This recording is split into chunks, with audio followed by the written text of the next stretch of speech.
Hello and welcome to today's webinar, AAD-NPF Guidelines of Care for the Management and Treatment of Psoriasis in Pediatric Patients. My name is Bev Bromfield and I'll be your moderator for today's presentation. Before we start, I'd like to go over a few items so you know how to participate in today's event.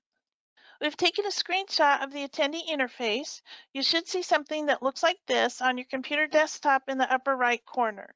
You've joined this presentation using your computer speaker system by default. This means if you hear music through your computer, you should be able to hear the presentation. If you prefer to join over the telephone, select Use Telephone in the audio pane and the dial-in information will be displayed. You'll have the opportunity to submit questions to today's presenter by typing into the questions pane on the control panel. You can send your questions in at any time during the presentation. We'll collect these and address as many as possible during the Q&A session with our speaker, Pediatric Dermatologist Dr. Kelly Cordoro. Before I provide information about the foundation, I'd like to acknowledge and thank our sponsors, Bausch Foundation, Celgene, Novartis, AbbVie, and Lilly for their support of today's webinar. Since some of you may be new to the foundation, here's a little background about who we are, our mission, and what we do. The National Psoriasis Foundation launched a new strategic plan in 2019, which drives everything we do as an organization. To achieve our mission, the following goals were identified.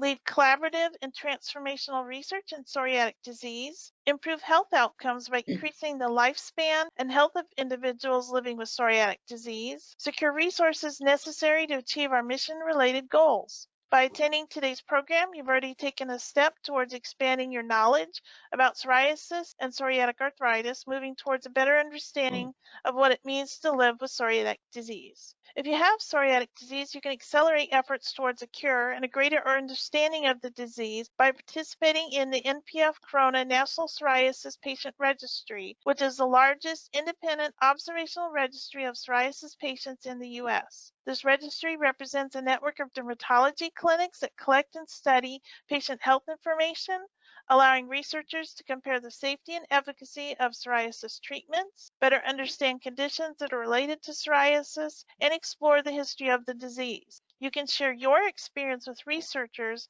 about what it means to live with psoriasis and psoriatic arthritis by participating in Citizen Scientist. Answer questions and view your data along with over 4,000 participants. Data is used to help researchers gain a better understanding of the disease. To learn more and participate, visit the websites listed on the screen. We continue to improve health outcomes through our Patient Navigation Center, the world's first personalized support center for people impacted by psoriatic disease. The Foundation's Patient Navigation Center is available to help you find physicians, treatment information, navigate insurance issues, access support through our one-to-one program, and more. Contact us at 1-800-723-9166 or visit psoriasis.org/navigation center. To achieve the Foundation's goals as mentioned, please support our mission through donations or by participating in virtual Team NPF events such as Stamp Out Psoriasis or cycle events. You can learn more at psoriasis.org/donate or teamnpf.org. On behalf of the National Psoriasis Foundation, we thank you for attending today's webinar, where you'll learn about the AAD-NPF Guidelines for the Management and Treatment of Psoriasis in Pediatric Patients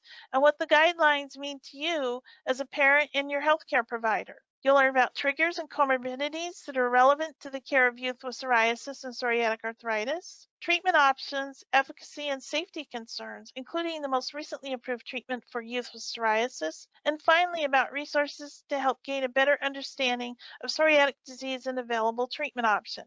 Now I'd like to introduce you to our speaker, Pediatric Dermatologist Dr. Kelly Cordoro. Dr. Cordoro is the Division Chief of Pediatric Dermatology and Pediatric Dermatology Fellowship Director at the University of California in San Francisco, also known as UCSF, where she is also a professor of dermatology and pediatrics. Dr. Cordoro's clinical interest is on complex medical dermatology, particularly inflammatory diseases such as pediatric psoriasis, which is her primary research focus, where she's committed to advancing the health of children with skin diseases through research. Her particular interests include reducing the psychological and emotional stigma of visible skin diseases and takes great care in addressing this issue in the management of her pediatric patients and their families. Dr. Cordoro is a passionate educator and has received several teaching awards and holds several leadership positions within the field of dermatology nationally. She is a co-chair of the Psoriasis Investigator Group of the Pediatric Dermatology Research Alliance, also known as PEDRA. She also serves on editorial boards for the Journal of the American Academy of Dermatology, Pediatric Dermatology, and the New England Journal of Medicine Knowledge Plus.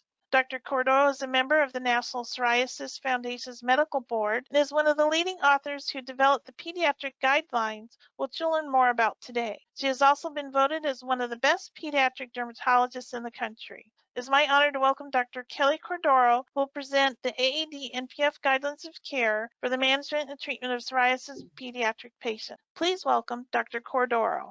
Thank you very much for that most kind and generous introduction. I want to say to the audience members that I dedicate a large part of my career to helping families navigate complex inflammatory and autoimmune diseases, one of which is psoriasis in children. And it just brings me great pleasure to be able to bring to you information about the new guidelines for the management of pediatric patients. I do want to state that my only disclosure for this presentation is that I am on the scientific steering committee for the Celgene Corporation, which means I review trial data and so forth. This is not a commercial relationship, and it's important for you to know that I am not being paid by Celgene to present any of today's information. Celgene does make the drug Otezla, which is an oral pill used in adults but not yet approved for children with psoriasis.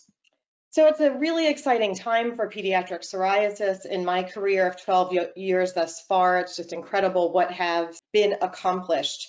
The knowledge and management gaps that previously existed in our understanding of adults with psoriasis and pediatric patients with psoriasis are really starting to be closed as we learn more and have more inclusion of kids in therapeutic trials. And we're seeing more and more treatments being approved to treat pediatric psoriasis, especially the kids with the most severe disease. And this is the first release of guidelines that are intended specifically for pediatric patients.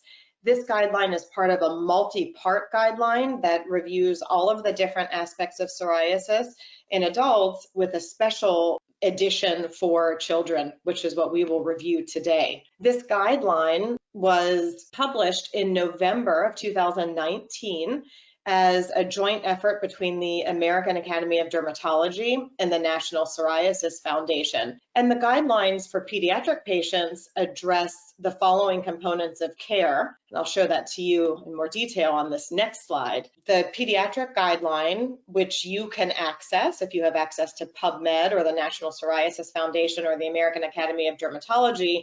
This guideline covers areas including severity measures, triggers and comorbidities of psoriasis in children, and then therapies, topical therapy, phototherapy, systemic therapy, and biologic therapy. And it's my pleasure to bring you some excerpts of these different sections today. This webinar will not be able to be comprehensive, of course, and it might not specifically relate to you or your child, but hopefully in general, you'll have a better appreciation of what we think about when we think about approaching management to children with psoriasis and some of the decisions and factors that lead to certain decisions that we like to think about when we're making having discussions with our patients and our patients' caregivers. It's really important to always engage in a discussion with your pediatric dermatologist or dermatologist, because in my mind, you are the most important aspect of care. Your beliefs and preferences and thoughts about your child's care should weigh heavily in these decisions. Let's start here by talking about severity. So what does it mean to have mild psoriasis or moderate or severe disease? I should say that the guidelines are both evidence-based and expert consensus-based. So where there is evidence for different treatment options or evaluations of children with psoriasis, we use the evidence to form the guideline. Where evidence falls short, we don't have that data yet, then a large panel of pediatric dermatology and general dermatology experts, as well as specialists from other fields like cardiology, gastrointestinal, GI, and so forth, have come together to try to bring the most relevant information. So in terms of severity, we used to think about severity as only including the area of the body that's covered by psoriasis. And that definition still probably forms the best definition of mild, moderate, and severe in the objective domain. So what we can see with our eyes and what we can evaluate. So for example, here, a patient who has less than 3% of total body area of psoriasis would be considered mild. 3 to 10% body area, a little more patches, might be moderate, and then severe would be greater than 10% on up to 100% of the body surface area covered. And you can see this child's photo, and it's very important to comment on the fact that in children, the face is included very frequently. And so when psoriasis occurs in a hidden location, like the knees and the elbows, it might not have that big of an impact. But when a child has psoriasis on their face like this, in this child's mind, they have severe disease because everybody can see it. And the new guideline, in fact, discusses this, where we discussed the equal importance of the impact of psoriasis beyond the skin. And that includes the physical and emotional impact, the social impact, how the psychology of the child might be impacted by their visible skin condition. And occasionally, you can use the Children's Dermatology Life Quality Index, which is a questionnaire. One of them is depicted here for younger children, where the children are able to really articulate for their parents, their caregivers, and the providers, how much is this condition really affecting your daily life? Is it making you sad? Or people teasing you?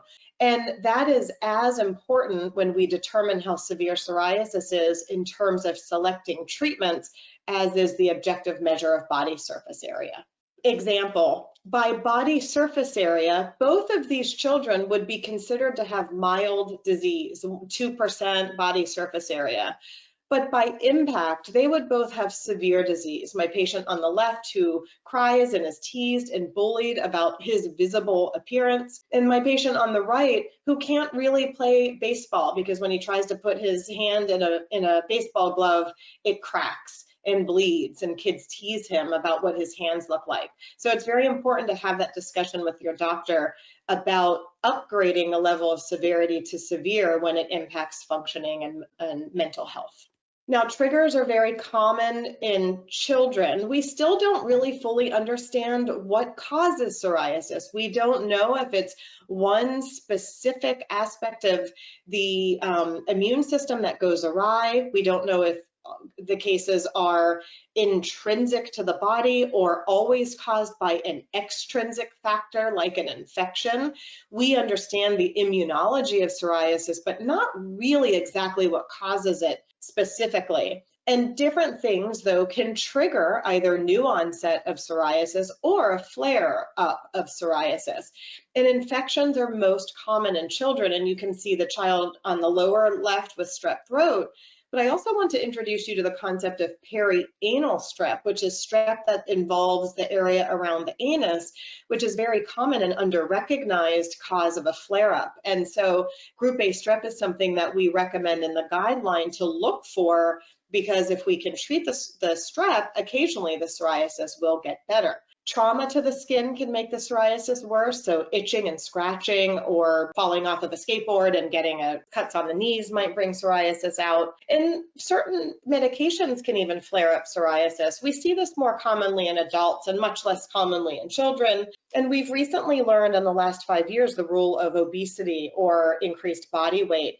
It can cause an inflammatory state in the body and lead to the onset of psoriasis. Emotional stress can impact the disease, as can environmental toxins such as secondhand cigarette or other types of inhaled smoke.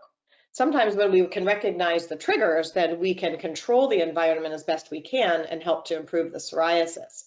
Now, comorbidity is a word that means an associated condition. So when a patient has a disease or a skin condition such as psoriasis, they may have a comorbid condition, meaning something that goes along with the psoriasis, either directly caused by the psoriasis or indirectly caused by the inflammatory state that psoriasis causes. As you can see here, 40% of patients with psoriasis have the beginnings of their psoriasis in childhood or adolescence. And when we talk about pediatric psoriasis, we're talking about the age spectrum from infancy to adolescence, up into 18, 20, even some people would say up to 24 years old would count as pediatric psoriasis. And when we have an onset in 40 or 50-year-olds or outside of the pediatric population, this is considered adult onset psoriasis. So at least 1 out of every 3 patients who has psoriasis had their onset in childhood. And that means we as pediatric dermatologists can look at children and try to identify the condition and try to intervene early to detect the possibility of comorbidities and even try to prevent them. It's important to understand that not every child with psoriasis will develop a comorbid condition. They may just have skin disease, but they could potentially also suffer from obesity, which, as I mentioned, can cause psoriasis, but also can result from psoriasis because the inflammation in the skin and the inflammation in the fat are very similar, and there can be a cyclical relationship between those inflammatory parts of the immune system in children who are overweight. Metabolic syndrome refers to a grouping of conditions that includes high cholesterol, diabetes or insulin resistance, and high blood pressure, and often goes together with obesity. And we can see this at more frequency in children also. Now, cardiovascular disease has been identified as a concern in adults with psoriasis. This means heart disease or brain disease. Heart attacks and strokes have been identified earlier in adult patients who have severe psoriasis. Well, what does this mean for kids? Could it be that I'm going to talk about the psoriatic march and what that means to us when we think about young children with psoriasis and their chances of having a more severe problem later on. We know children can be depressed and have anxiety and impaired quality of life. Arthritis can also be associated with psoriasis. A child can have psoriatic arthritis without skin lesions or skin lesions without arthritis. Inflammatory bowel disease is a condition that runs on a very similar set of genes as does psoriasis, so we often see these coexisting. And then recently there have been some evidence that asthma may possibly be related with psoriasis in a little higher percentage than in patients without psoriasis, but that data is still very early, so we're not sure. I want to show you that mostly the most important comorbidities are the ones on this slide, particularly obesity, and obesity as it causes the metabolic syndrome. So the metabolic syndrome, as I mentioned, is hypertension or high blood pressure, diabetes, and high cholesterol.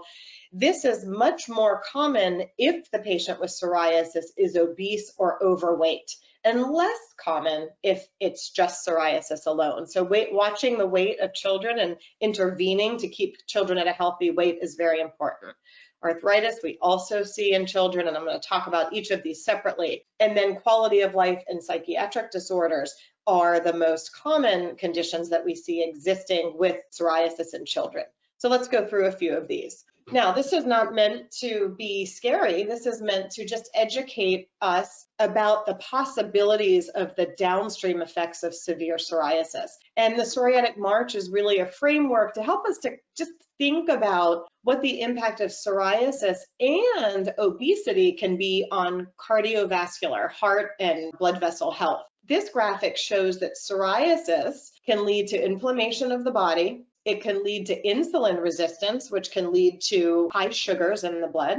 This can lead to cell dysfunction, so the endothelial cells are the cells that line the blood vessels. And this can ultimately result in getting atherosclerosis or thick clogs in the lining of the blood vessels that can lead to heart attacks. This is the theory of how severe inflammation could lead to those early heart attacks we're seeing in a set of patients, adult patients with severe psoriasis. And if a child is obese, it can replicate the same cycle or add to it. And if a patient has diabetes, that can cause additional problems with the skin and the cells. And so what we think about is not that every child with psoriasis is going to have a heart attack or a stroke, but it does help us to think that it's very important to stay on top of psoriasis and to try to keep that inflammation down. So the physical health of children is very important, and your doctor should review that with you and just talk about your child's individual risk. Mental health is another component that's equally important and more important to your child than worrying about, right? Your child isn't thinking about will they get diabetes or have problems with their heart when they're older. They're thinking about fitting into 4th grade. They're thinking about fitting in high school or on their soccer team or in the scouts that they're participating in. And in fact, 65% of kids are stigmatized by bullying and name calling and shaming. And it's really important that children understand what they have and that they're given language around it so that they can talk to their peers to say, hey, I just have psoriasis. It doesn't, it's okay, you can't get it. It's just a skin condition.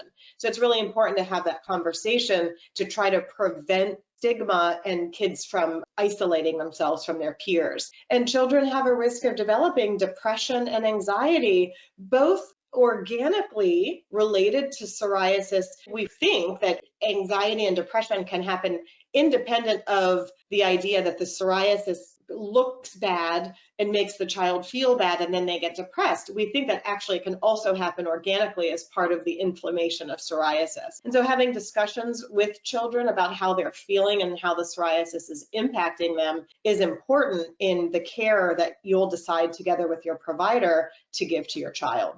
And things to watch for are on this slide. So depressions, is your child sad? Are they irritable? Have they lost interest in normal activities? Do they have anxiety? Do they not want to go out? Do they seem to be sweating or feeling really nervous? This might be a sign that their psoriasis is really impacting them in these ways. And we have a very low threshold to recommend services for children who do have psoriasis and depression or anxiety or both. And we make a lot of referrals to mental health providers, even sometimes just school therapists or other types of therapists. Psoriatic arthritis occurs in a subset of children. The numbers really vary by what percentage and the symptoms to look for in your child are swelling of the joints. You can see this child, the digits are very puffy and swollen. And so when you see this type of swelling, and if the child is stiff, especially at rest or on waking up in the morning, if they're stiff, this is a sign of potentially psoriatic arthritis. And there's a poor correlation with the severity of the skin disease, which means they may not have a problem with their skin much. It might all be in the joint. In children, if they have severe nail psoriasis, which you can see here, this might mark an increased risk of having joint disease. And this is something that your doctor will talk to you about. Before we start talking about treatment options, I do want to just put things in perspective to make sure that all of you understand that not every child will have a comorbidity, not every child will have more than one comorbidity, and some children are incredibly adaptive and resilient and do fine with their skin condition. But this is intended to talk about what we discuss in the guideline, what physicians should be thinking about and asking about and talking with you about things to watch for. So let's move on to the section on on the treatment options that we review in the new guideline. And I'll give you just a brief overview of topical therapy, how we think about using phototherapy, the non-biologic systemic medications, which can be pills or occasionally a shot form, or biologics, which are mostly injections or infusions. And this is a patient of mine who had psoriasis. I met him many, many years ago. He came in with this type of psoriasis that was initially diagnosed as ringworm, because you can see how some of it looks like rings. And he ultimately ended up developing all of these ring-like plaques. This is called annular psoriasis, a very common subset in children. And this child needed topicals, and then he had phototherapy. He ultimately went on a biologic and has remained clear. And we used to use what we call a treatment ladder, where we move from one medication to the next to the next. Well, now we understand better that we should start with the drug that we think will work the best at the outset. And we don't necessarily have to progress from one to the next to the next to the next. And I'll talk about that a little more.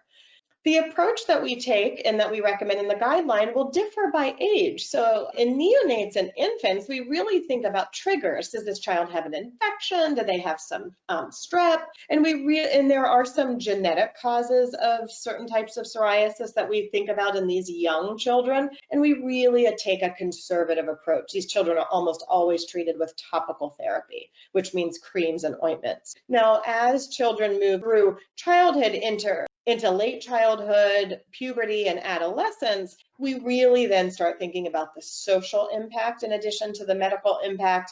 Do they have comorbidities, and what are they? And once a child hits 14 or 15 years old, we really think about them as adults at that age. Even though they're not necessarily emotionally or psychologically as an adult, we think about the same treatment options once they get to that age.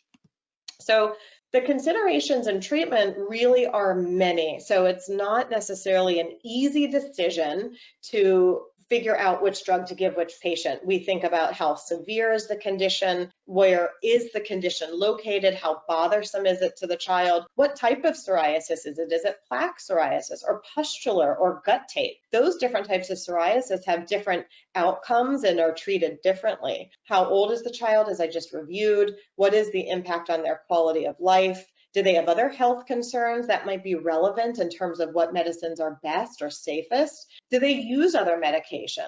And how might that impact psoriasis treatment? And then how is the medication given? Is it a shot, as you can see here? Is it a pill? And will the child object to that? Will it work better? Will they not take it, etc.? And most importantly, always are benefits versus side effects of the treatment and the disease. So is the risk of the treatment worse than the risk of impact from the disease? If so, we don't use that treatment.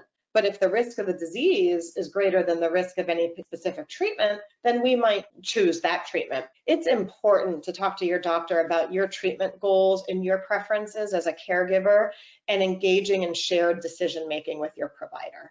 Now, just a couple of photos to review some of the types of psoriasis. Plaque psoriasis is the most common, where you get these well-marginated plaques. They're really itchy sometimes, and you can see these scabs in here because this patient scratched his all the time. And this type of psoriasis, if it's just on the knees and elbows, we often can use topical therapies, whereas if it spreads for the larger body surface area, we really need to move into phototherapy or a systemic therapy. Gut tape means little drops or raindrops, and you can see all of these little dots on this little girl. This is most commonly associated with strep infections, so we look for strep when we see psoriasis like this.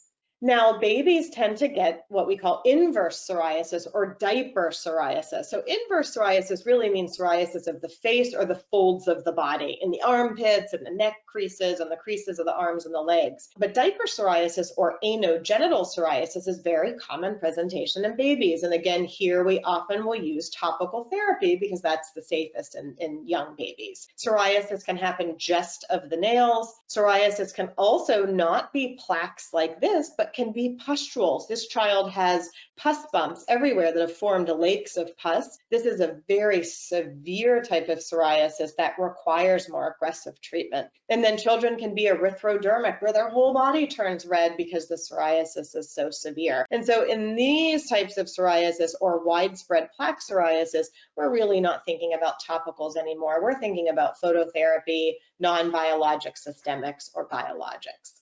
And this is what I was referring to as the therapeutic ladder, when we still do use this as a framework where, cases that can be treated just with topical therapy, or does the child also need phototherapy, or do they need to be graduated to systemics or biologics? I will tell you that in the guideline, we emphasize that you do not have to fail every one of these steps to get to the next one, although sometimes we have barriers with insurers who refuse to cover medications up in this tier until a child has used all of these, which medically is not appropriate, but it's one of the challenges we're facing right now. So when should we use it? Well, we should individualize assessment of the overall disease burden in any given child. So there's no one-size-fits-all approach. We need to think about everything together, and we need to find the right tool for the job right now. So what type of psoriasis does the child have? We pick the medication that's most appropriate for that type, using the decisions that I talked about earlier. And I think it's really important to emphasize that there are risks to undertreating psoriasis, right? So psoriasis is a skin condition, and I showed you that it can have significant inflammation and possibly complications as children turn into adults. And so we really think about the possible medical, psychological, developmental, educational, and occupational, in other words, just life consequences of undertreating psoriasis in children, because they have to build self-esteem, self-awareness, ability to do well in school, to show up for school, to interact with the world and engage so that they can be educated and develop an occupation. And if psoriasis is undertreated, we can really see children regress and not develop the appropriate life skills that they need to thrive in the world. So it's really important to think about the risks of not treating or undertreating psoriasis.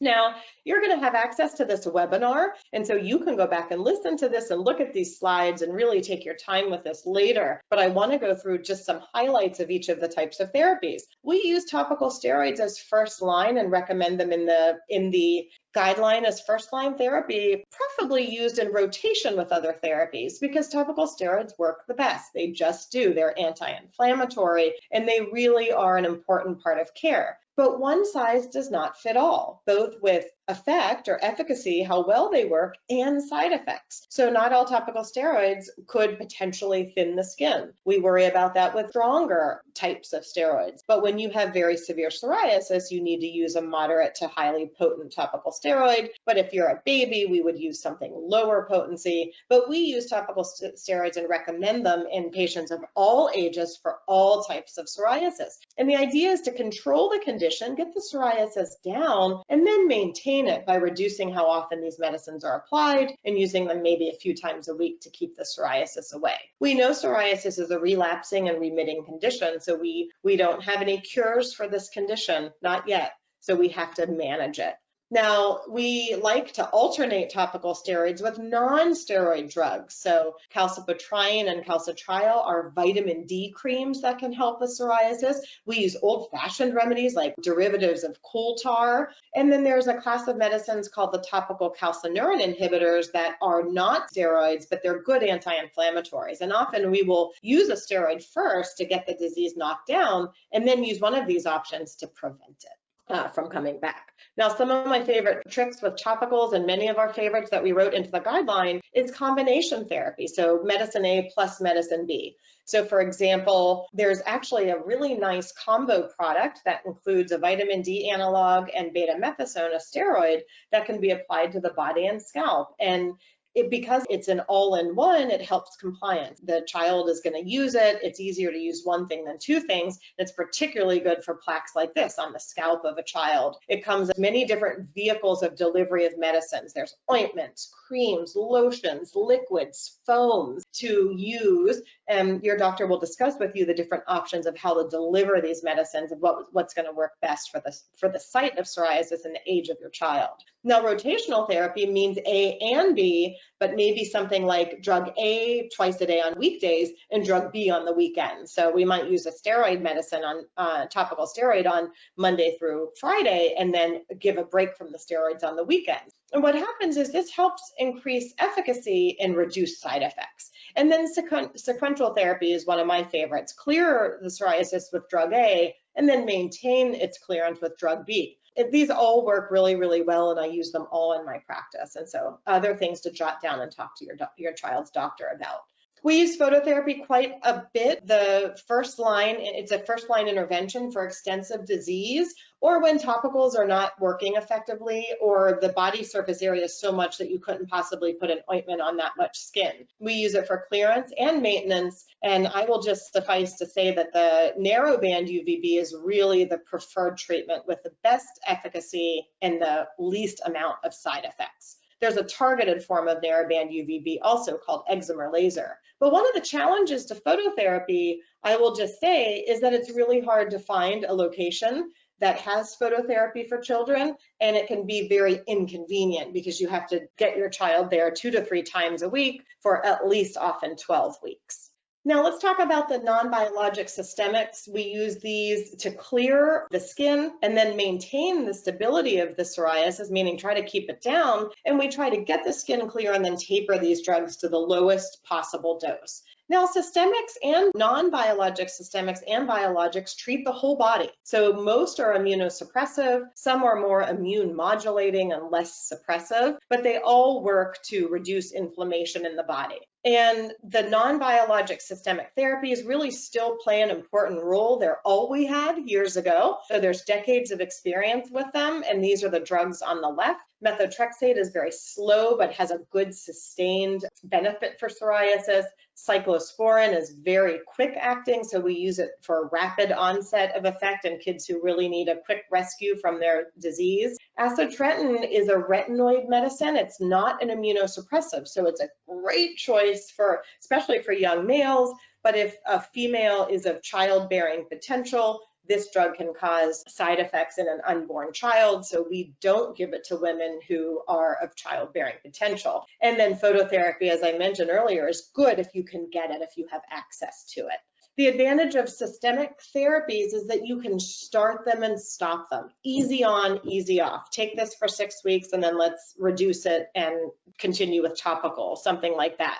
We're always careful about over immunosuppression by mixing these therapies together and always mindful of toxicity. All of these medicines have to have laboratory monitoring. And when we think about using these pills, and the only one you would give as a shot is methotrexate, which can also be taken as a pill, we want to consider the future impact of the comorbidities or of the disease itself and of the child's quality of life, as I mentioned in the first part of this talk. We really think about the area affected, the severity of the disease, but also the impact beyond the skin.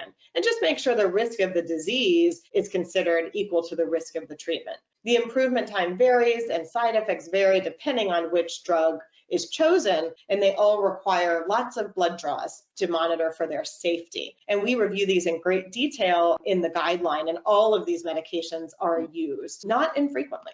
Now, the biologic medications are more new, much more novel, and are considered targeted therapies, which means they target a specific spot in the immune system that is responsible for the inflammation leading to psoriasis versus overall immune suppression, which is what many of the non-biologic systemics do. These drugs are convenient because they don't require as much lab monitoring. This means less missed school, less missed work for you, but they are very expensive, so they can be very hard to get through an insurance company. The targeted therapies include TNF inhibitors and IL-12/23 inhibitors.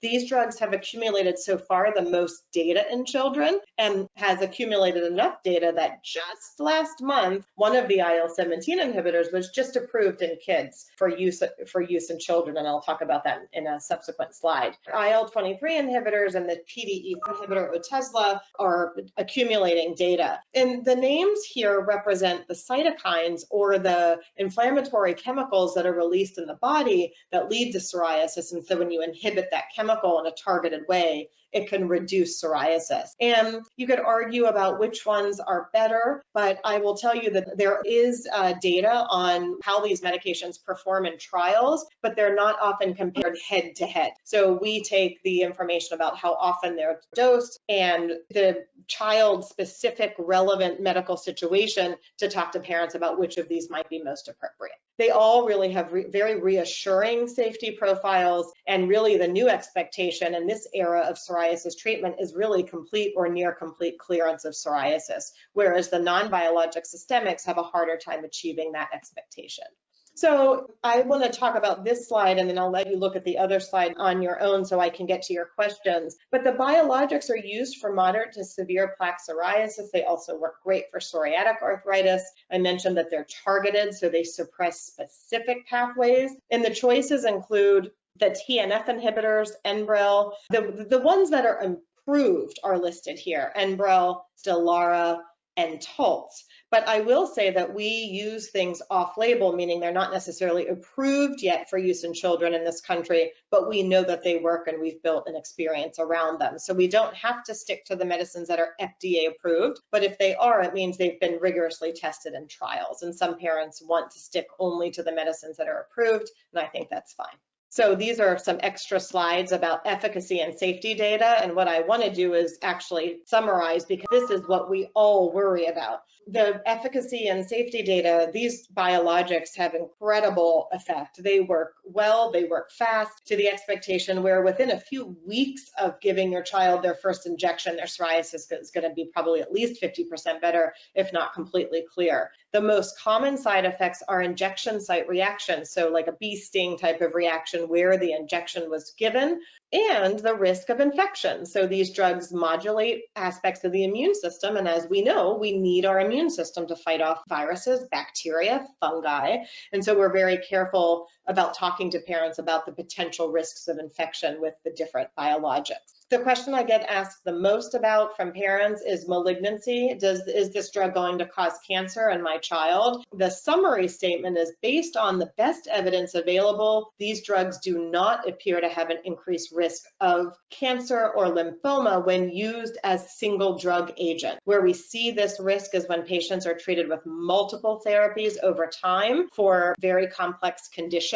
There has not been a signal for cancer or lymphoma in pediatric patients treated with the biologics thus far. So I want to summarize this section by saying these are injections or infusions. I mentioned the less frequent laboratory monitoring. Now, these drugs can lose effect over time because the body starts to fight them off. Biologics are called monoclonal antibodies. They're lab manufactured chemicals that go into the body, and over time, the body can recognize them as being foreign and try to fight them off, and then they can stop working. And so sometimes they're used in combination with other therapies to keep them working better. And these are not the on again, off again type of treatment. These are best for, you're going to put your child on a biologic and you're going to keep them on it longer term. So we're very careful and cautious about what types of psoriasis we want to treat versus which types can be treated with a different type of therapy. If we expect, gee, they may only need 3 or 4 months of treatment, let's try a non-biologic systemic and we'll turn it off when the psoriasis is better, versus, gee, this has been severe for so long and has so much impact, we need to get it clear and keep it clear.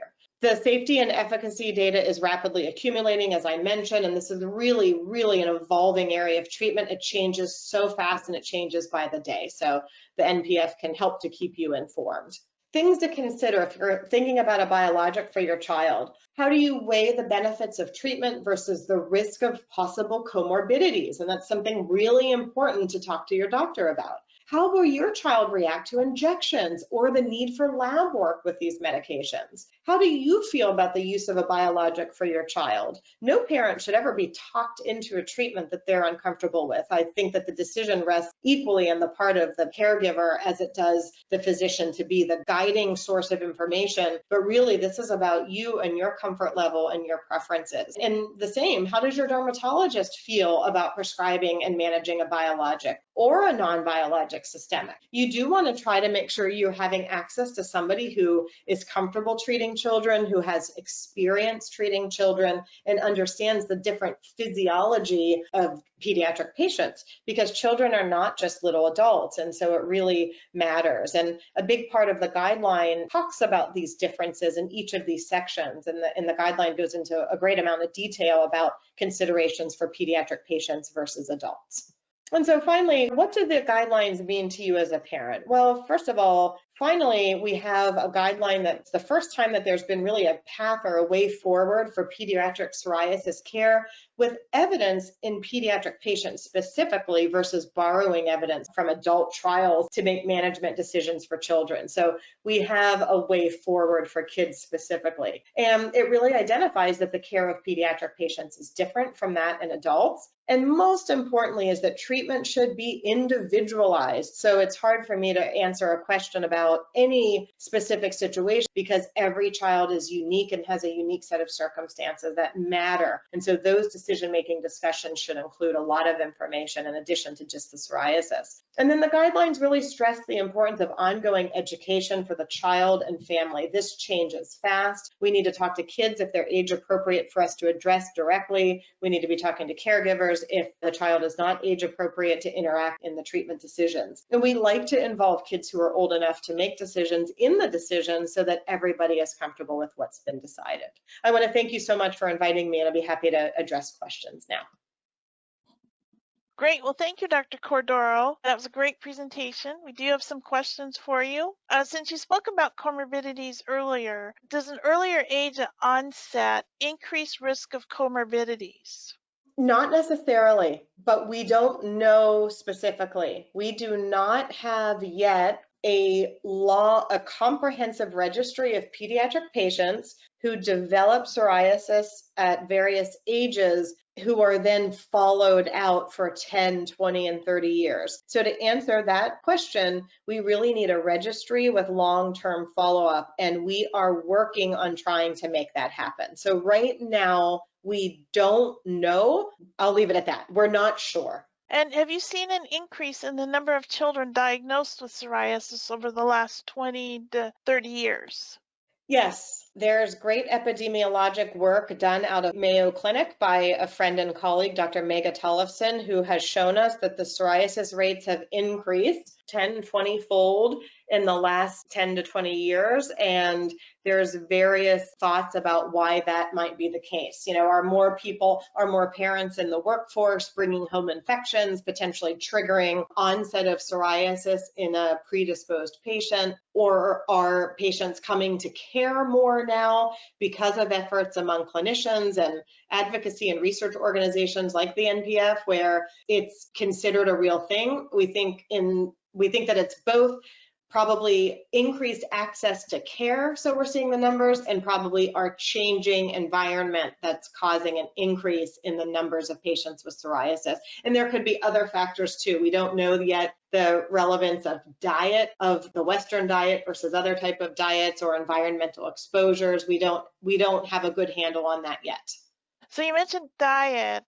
Do you have any recommendations about diet, food, and how it relates to psoriasis in children?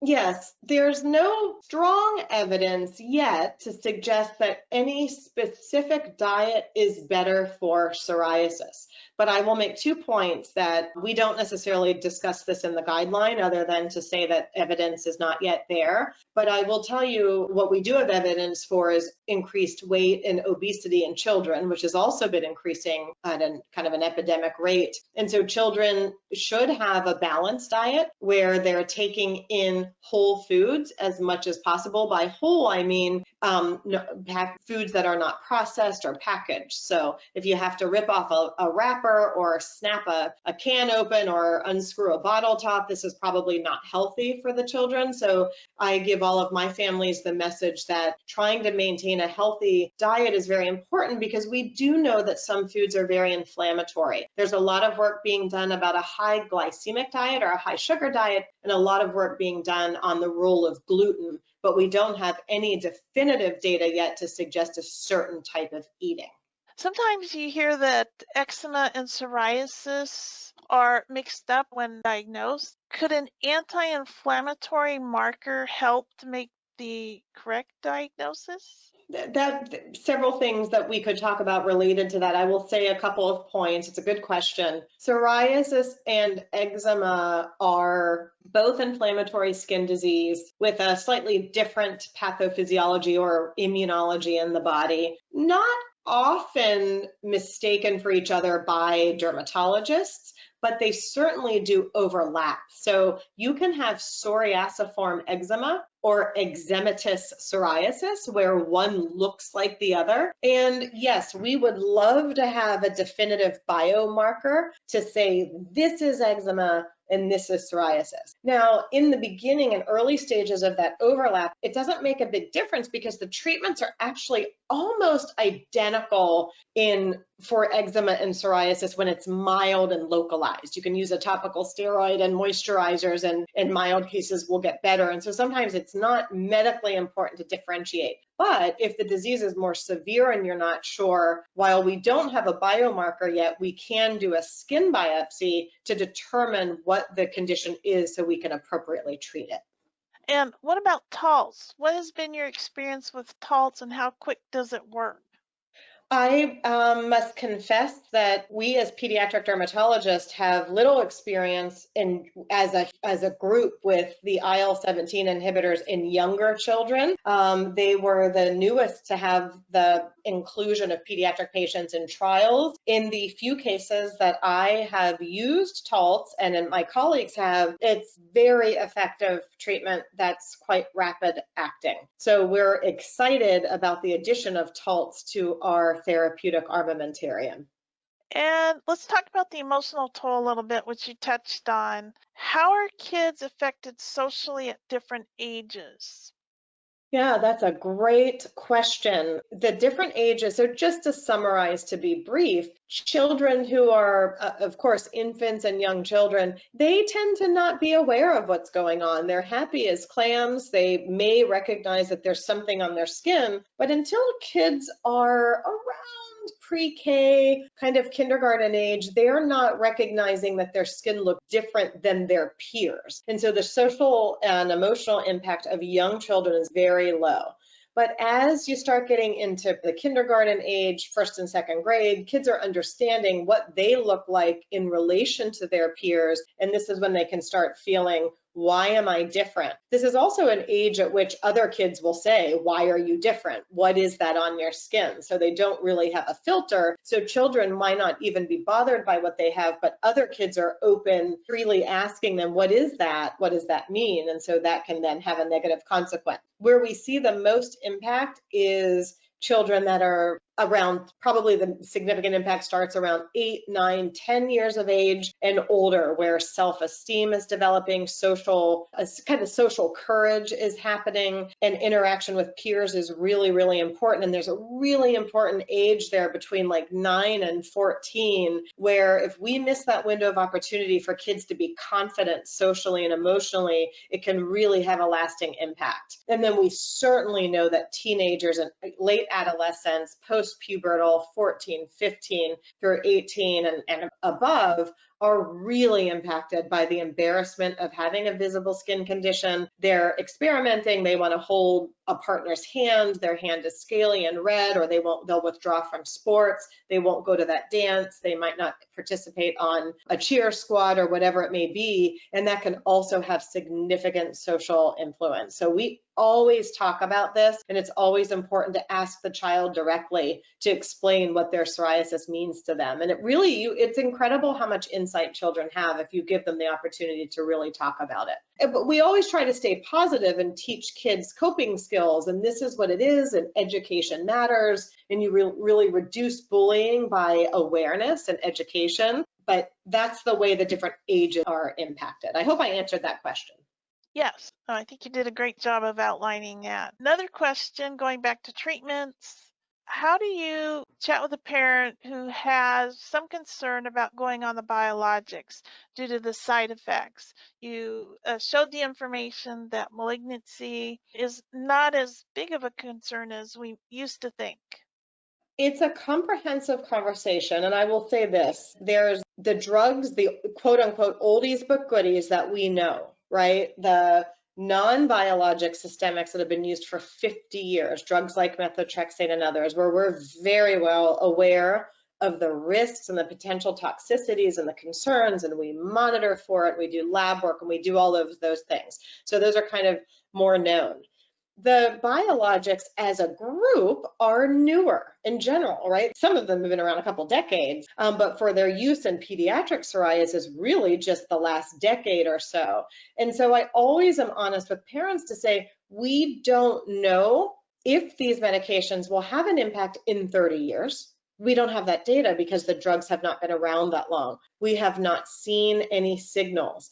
And this is where it matters with the child's overall health. So if a child is very medically complex, has multiple other conditions to consider, and might be at increased risk for cancer or another condition because of another health problem, we have that discussion and decide if it makes sense. We recommend multidisciplinary care in those situations where we're not sure, and we say, would this medicine make sense? Is this medicine safe? I try to talk to parents about the lack of a signal or a risk of cancer in the trials and in the use that we have thus far, but I am very honest about the lack of knowledge over the long term. So I never try to talk a parent into a medication that they otherwise feel uncomfortable about. I can only reassure them with the data that we do have and warn them about the data that we don't yet have. And one last question. What is the prevalence of irritable bowel disease in pediatric patients that have psoriasis? We don't know those numbers either objectively. It's very hard for me to give that number to say, well, we know the prevalence in pediatric psoriasis is 12%. That data is not available. And that's because you really need big numbers of patients together in a registry, as I mentioned before, to understand some of the epidemiology or statistics like that.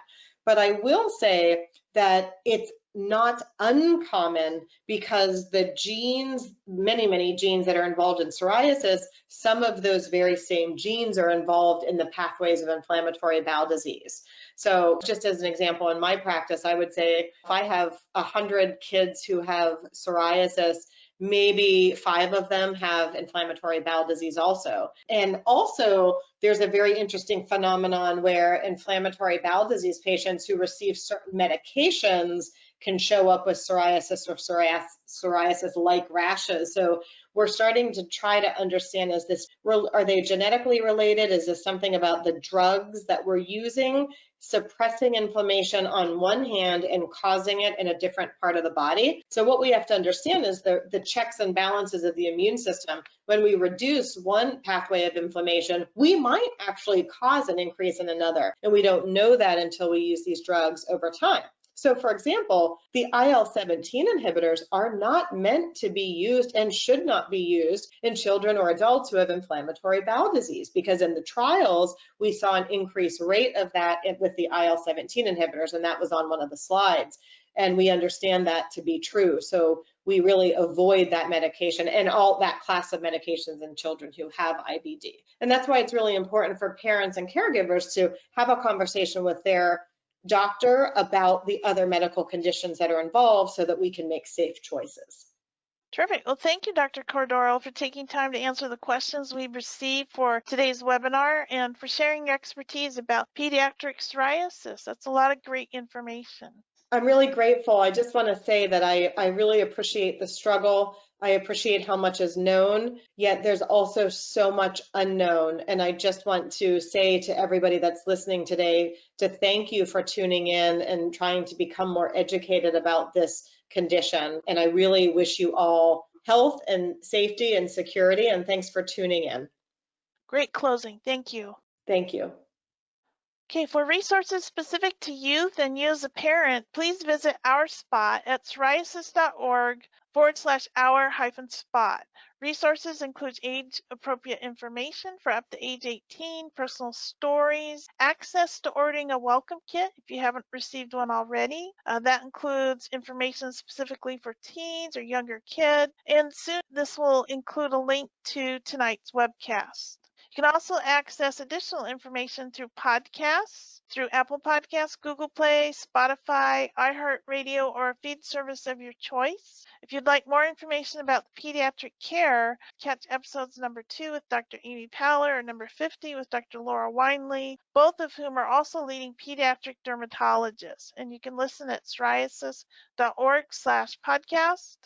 Contact the Patient Navigation Center if you still have questions, would like additional information about treatment options, if you need help finding a physician or are having issues with accessing treatment. You can contact our Patient Navigation Center by phone, email, or as indicated on the screen. You can also contact the Navigation Center to ask for the welcome kits or additional information related to our spot. Once you leave today's webinar, you'll receive a survey to provide feedback about the presentation. Tell us what you think. We value and appreciate your comments. Thanks again to our sponsors, Bausch Foundation, Celgene, Novartis, AbbVie, and Lilly for their support of today's webinar.